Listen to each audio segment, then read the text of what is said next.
She clutched her swollen belly as the nurse yanked the curtain open. No knock, no respect, just cold eyes that scanned her like she was in the way. Voices outside called her a burden, a mistake, even a fraud. No one saw her pain. No one saw her fear, until her husband walked in, holding a folder. No one expected proof that shattered their assumptions. In a room full of judgment, one truth was about to silence them all. This is the story of a woman they refused to see as human. Comment your city. We're watching with you. Keisha was 7 months pregnant and glowing with the quiet joy of motherhood. Every morning she'd walk into the hospital with a warm smile, ready for her shift at the front desk. Patients liked her calm presence. Staff often leaned on her to smooth over chaos. She wasn't just doing her job, she was holding the place together in her own gentle way. Her husband Jordan would drop her off before heading to work, always reminding her to eat on time. Life wasn't perfect, but it was stable. She felt respected, or so she thought, until small things began to shift. A sudden silence when she entered the break room, papers left scattered for her to clean, requests to stay late, knowing she was pregnant. It was subtle at first, but then one morning she noticed a nurse whispering while staring at her belly. Something was coming, and it wouldn't be kind. It started with a patient complaint, anonymous, vague and clearly fabricated. Keisha was accused of being rude and unprofessional, but no one could say exactly what she had done wrong. Still, her supervisor warned her, eyes cold, smile forced, let's keep things pleasant moving forward. Then came the reassignment. Without explanation, she was moved from reception to supply sorting in the back. Far from patient interaction, far from sight, no one spoke to her directly. Orders were sent by email.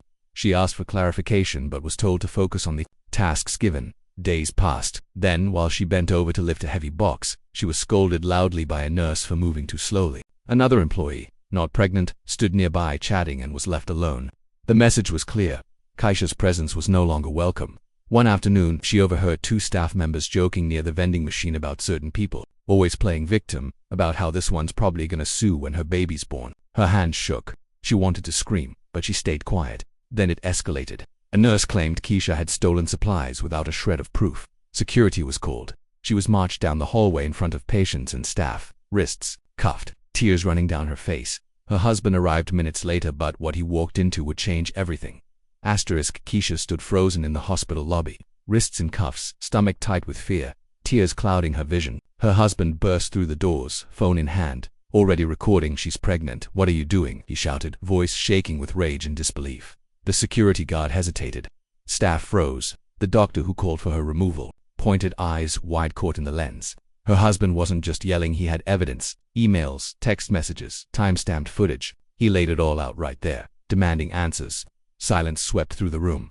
The crowd, nurses, patients, visitors watched. Phones came out. A moment meant to break her had become something else entirely. And then, a voice from the back whispered, I saw what happened, and it wasn't right.